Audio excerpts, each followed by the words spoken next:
ఉదయకాలపు దేవుని ప్రత్యక్షత.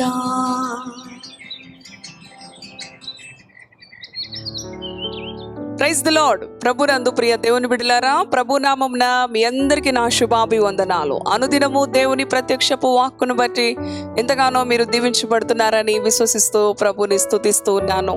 ప్రతి ఉదయం ఈ ప్రత్యక్షపు వాక్కు ద్వారా ప్రభు అయిన యేసుక్రీస్తు మన హృదయాలను తట్టి లేపుతూ ఉన్నాడు. ఈ ఉదయం కూడా మన పడకల నుంచి లేచి ప్రభుని స్తుతించి ధ్యానించి ఈ దినచర్యను ఆరంభిస్తే మనకెంతో ఆశీర్వాదం.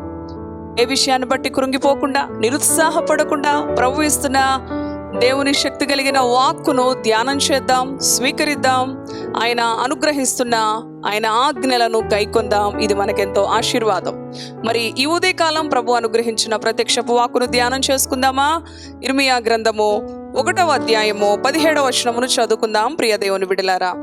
కాబట్టి నీవు నడుము కట్టుకొని నిలువబడి నేను నీకు ఆజ్ఞాపించినదంతయు వారికి ప్రకటన చేయుము. భయపడకుము, లేదా నేను వారి ఎదుట నీకు భయము పుట్టింతును. హల్లెలూయా. ప్రియ దేవుని బిడ్డ, ఇర్మియా ప్రవక్తతో ప్రభు చెప్తున్న మాట. ఇర్మియా తల్లి గర్భములోనే ప్రభు ఎన్నుకున్న ప్రవక్త, జనములకు ప్రవక్తగా ఆయన నియమించాడు కదండి. అయ్యో నేను బాలుడను అంటాడు, నీవు బాలుడు అనవద్దు, నాకు మాట్లాడుట రాదు అంటాడు. అయినప్పటికీ కూడా దేవుడు తన మాటలను అందిస్తూ ఇర్మియాను బలపరుస్తూ మరి దేవుని పక్షాన ఎన్నుకున్న ప్రవక్త. ప్రియ దేవుని బిడ్డలారా, దేవుని వాక్కుగా మరి దేవుని మాటలు యూదా ప్రజలకు, రాజుకు, ప్రవక్తలకు, యాజకులకు బోధిస్తూ ఉండే అనుభవం. యెహోవా దేవుడు ఏదైతే పలకమన్నాడో, ఏదైతే ప్రకటించమన్నాడో అది ఖచ్చితంగా మరి తన యొక్క సొంత మాటలు ఏవి కూడా మరి కలపకుండా దేవుని మాట ఉన్నది ఉన్నట్టు ప్రకటించేవాడు.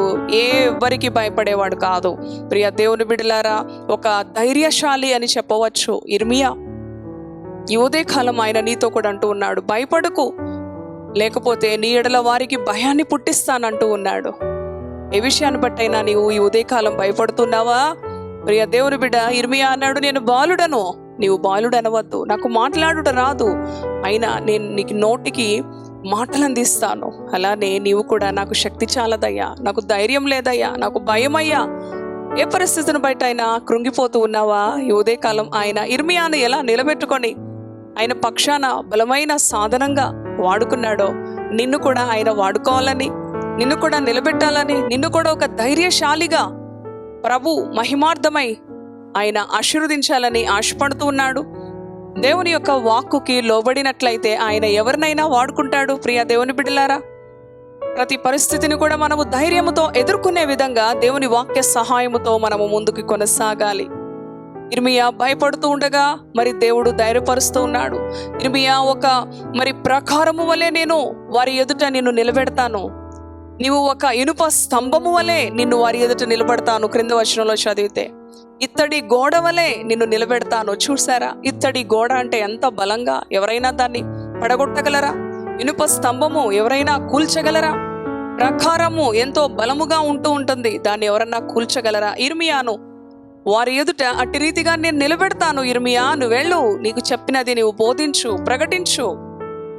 వారి మీద నీవు యుద్ధం చేస్తున్నప్పుడు నేను నీకు తోడుగా ఉంటాను, వారిపై నీకు విజయం ఇస్తాను అని చెప్తూ ఉన్నాడు.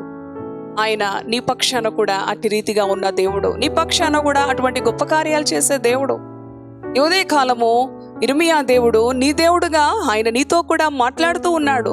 ఏ విషయాన్ని బట్టి? నేను బలహీనుడను, నేను ఎందుకు పనికిరాని దాన్ని, నాకు ఏమీ రాదు, నీవు తక్కువ చేసుకోవద్దు. నీవు దేవుని దృష్టిలో చాలా విలువైన వాడవు, విలువైన దానవు, నీవు ప్రత్యేకించబడిన దానవు, దేవుని చేత ఎన్నుకోబడిన వాడవు.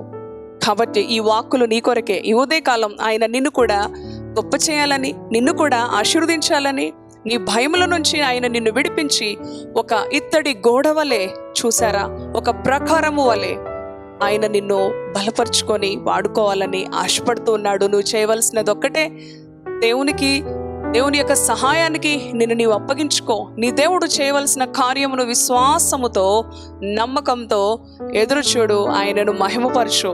ఏ విషయంలో నిరాశ, నిస్పృహ, మరి సాతానుడు ఎన్నో విధాలుగా మనలను కృంగ చేయాలని మరి వాడు ఎన్నో విధాలుగా ప్రయత్నిస్తూ ఉంటాడు, వాడు ఓడిపోయిన వాడు. కాబట్టి నిరాశకు, నిస్పృహకు, భయానికి చోటించి సాతానుకి అవకాశం ఇవ్వకుండా నీ దేవాతి దేవుని హస్తాలకు నీవు అప్పగించుకో. ఇటు మాటలు ప్రభు మన వెనుకడిలో దీవించునుగాక. ప్రార్థన చేసుకుందాం. దయగలిగిన తండ్రి, పరిశుద్ధుడా, నీ పరిశుద్ధ నామానికి వందనాలు. ఈ ఉదయకాలం నీ బిడ్డలు తండ్రి నాయన ఏ విషయాన్ని బట్టి భయపడుతూ ఉన్నారో ఇర్మియాతో అంటున్నావు, వారికి భయపడకు ఇర్మియా, నీవు వారికి భయపడితే నీ ఎడల వారికి భయాన్ని పుట్టిస్తానంటున్నాడు. అవునయ్యా, ఈ ఉదయకాలం నీ బిడ్డలు కూడా ఏ పరిస్థితులను బట్టి భయపడుతున్నా, ఎవరిని చూసి భయపడుతున్నా, దేనిని బట్టి భయపడుతున్నా, భయపడొద్దు అని చెప్తూ ఉన్నావు. ధైర్యం ఇచ్చే దేవుడు ఇర్మియా ధైర్యశాలిగా వారి మధ్య ఒక ఇనుప గోడ వలె, ఇత్తడి గోడ వలె, అవును ప్రభు, ఒక ప్రాకారం వలె నేను నిలబెడతానని ఇర్మియా వారితో యుద్ధము చేస్తున్నప్పుడు వారి కన్నా కూడా ఇర్మియాని నీవు విజయవంతునిగా నిలబెట్టిన దేవుడు, ఒక ధైర్యశాలిగా నీ మాటలు ప్రకటించాడు, ఉన్నది ఉన్నట్టు బోధించాడు. పరిశుద్ధాత్మదేవా నీకు వందనాలు, స్తోత్రాలు. ఈ ఉదయకాలం నీ బిడ్డలు కూడా అటు రీతిగా బలపరచమని, ధైర్యపరచమని, ఆశీర్వదించమని యేసు పరిశుద్ధ నామంలో ప్రార్థిస్తున్నాను తండ్రి. Amen, amen. Praise the Lord. God bless you. Thank you.